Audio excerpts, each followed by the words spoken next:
Hello and welcome to Chepicap. Today I'm Will and I'll be going through some of the most talked about topics in crypto. If you want to be kept up to date with the discussion, remember to give us a like and to subscribe. So 2019 has brought quite a lot in the way of crypto gains. Bitcoin itself has pumped nearly 200% and this latest rally has been responsible for 26% of that, taking Bitcoin from 9k right into 5 figures for the first time in over a year. In the past, these sporadic pumps have been catalyzed by the mainstream media or even tidbits of institutional involvement. But what's propelling BTC this time? Here's 5 reasons for the latest Bitcoin rally. First up, Binance shutting off to US investors. A little over a fortnight ago, Binance sprang the revelation that they would be barring all US investors from services on Binance.com, essentially cutting off 15% of the exchange's monthly traffic. Considering Binance boasts one of the highest global cryptocurrency volumes, this is no small event. While this saw many altcoins, including Binance Coin, suffer as a consequence, Bitcoin actually ended up benefiting, seemingly as a result of investors jumping back into Bitcoin from altcoins listed on Binance.com. As a result, Bitcoin posted 6% shortly after the news broke, pushing it into 9k territory. And that leads us nicely on to the next catalyst, FOMO.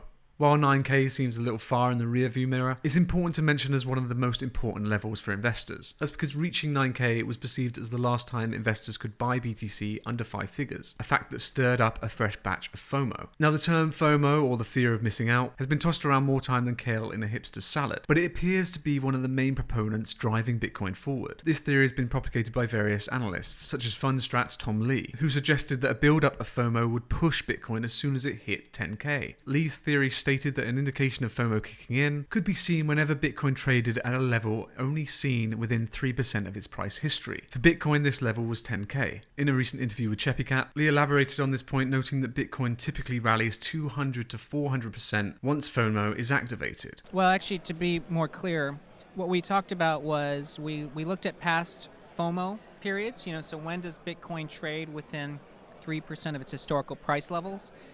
That was roughly $10,000 for Bitcoin.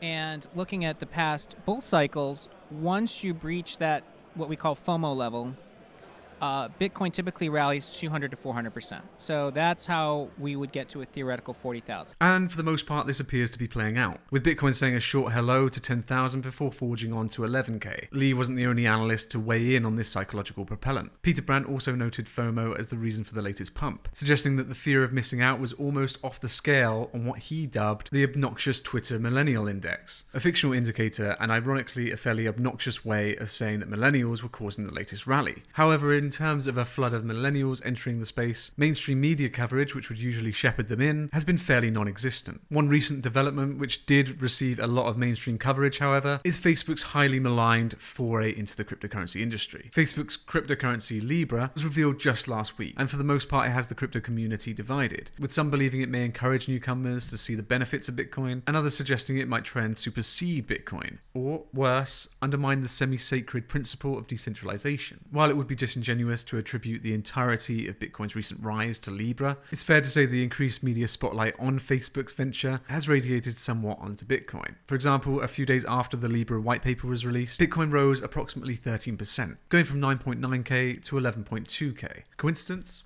Maybe. Next up, everyone's favourite catalyst, institutional money. Much like the term FOMO, this term has been used more times than Jamie Dimon's dissed Bitcoin. But interestingly, according to one of Dimon's analysts, it's mostly institutions behind this latest Bitcoin rise. According to the JP Morgan analyst, whose name is too hard to pronounce. Hang on. Nikolaus Paniagad-Zoglu. That'll do. The importance of the CME and the CBOE futures markets has been significantly understated. The analyst believes that in the 2 years since Bitcoin's all-time high in December 2017, the market structure has changed considerably, with a greater influence from institutional investors. Around the same time as this analysis, Bakkt gave its Bitcoin futures testing phase an official date, revealing that BTC derivatives would go live as early as July 22nd. While the actual price action around this announcement was fairly limp, it's fair to say that the promise of the influx of institutional investment could well be acting as a primer for further retail investment. And finally, we've reached the holy grail of catalysts, something that makes FOMO and institutional investment look like 2 drops in a very large ocean, a propellant that only comes once in a blue moon, or every 4 years. That's right, the Bitcoin halving. As the anticipation of a Bitcoin block reward halving continues to rise, it seems that more and more people are starting to realize the potential aftermath of reduced supply. Looking at past price history following a halving, it's undeniable that the supply shock following the event directly impacts on price. For example, before the last halving, Bitcoin was at a price of $268. After, it stood at $2,525. The propagating theory behind this phenomenon is the principle of supply and demand. Simply put, the less Bitcoin being produced, the more valuable Bitcoin becomes. And as long as there's similar or increased demand for Bitcoin come the 2020 halving, it's likely we'll see the price continuing to rise. Given the potential influx of institutional investment and the idea that FOMO is inescapable, it's probable that Bitcoin will continue to be in high demand. But as always, we'd love to hear your take on the topics discussed. Why do you think Bitcoin's rising? Will this rally continue, or will the market turn on its head? Let us know. Leave a comment, leave a like, subscribe, and we'll see you next time.